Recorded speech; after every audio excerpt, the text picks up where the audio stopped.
Deixa eu te fazer uma pergunta. Você já fez alguma coisa que falou assim, não tem ninguém vendo, ninguém vai saber? Um dia, um rei avistou uma mulher tomando banho num lago, em frente ao palácio. E a mulher era linda, chamava atenção por sua beleza. Ele perguntou ao seu servo quem era aquela mulher que estava tomando banho lá no lago. E aí o servo falou: aquela é a mulher do Urias. Urias era um dos soldados, líderes de batalha do rei, que estava há meses, né, batalhando numa guerra. E as suas famílias estavam esperando por eles, né?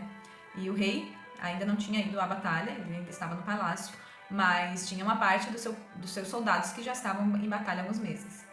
E aí o rei falou ao servo que, não, eu quero que traga essa mulher, mesmo sabendo que ela era casada com seu soldado. Ele pediu para que trouxesse ela, porque ele estava encantado com a beleza dela. E uma ordem do rei não poderia ser negada. Naquela época o rei era a figura mais poderosa que tinha, né? E aí a mulher foi. Chegando lá, o rei tomou ela, eles dormiram juntos e depois ela foi embora. Uns dias depois, um tempo depois, ela descobriu que estava grávida e informou o rei que estava grávida. O rei ficou desesperado e mandou chamar o marido dela. E aí o marido chegando, Urias, né, chegando no palácio, o rei falou o seguinte: olha, vai para casa, sai um pouco da batalha, vai para casa, fica com a tua mulher. E, e aí Urias não negou, né, disse que não ia fazer isso, não fazia sentido para ele ir para casa, sabendo que todos os outros soldados estavam em guerra e precisando da liderança dele. E aí o rei Davi insistiu, e ele negou, disse que não. E aí foi para a batalha. Depois o rei Davi chamou ele novamente, falou o seguinte: olha, vou fazer uma janta aqui, vem aqui jantar, porque o que o Davi queria? Que ele fosse para casa passar uns dias com a mulher, para justificar a gravidez da mulher, porque ele podia pensar que o filho seria dele.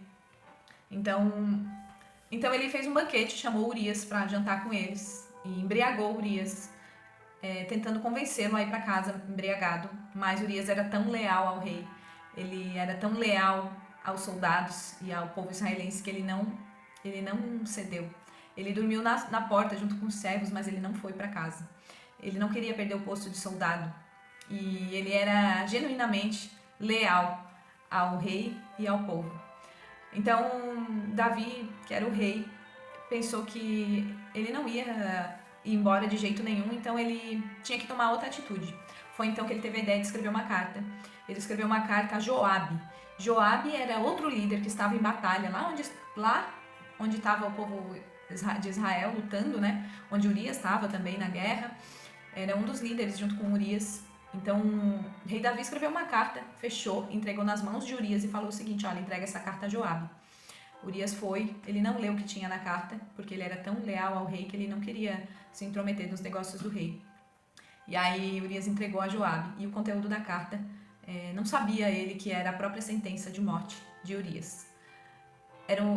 Na carta tinha um pedido do rei para que Joabe colocasse Urias em frente à batalha, bem em frente aos inimigos, para que ele fosse morto pelos inimigos e se eximisse da culpa de ter que matá-lo. Então Joabe consentiu, colocou Urias lá na frente, bem em frente à tropa inimiga, e a segunda ordem do rei era que quando ele estivesse lá, todos os soldados israelitas, recuassem e deixassem ele lá sozinho se virando com os inimigos. Só que ele não deu conta, era muitos soldados contra um, e ele acabou falecendo.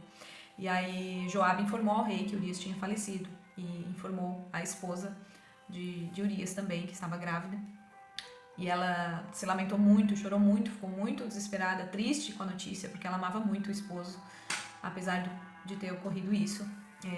Ela ficou muito desolada. E passando o período do luto, o rei Davi chamou a esposa de Urias, aquela mulher que estava grávida, chamou e casou-se com ela.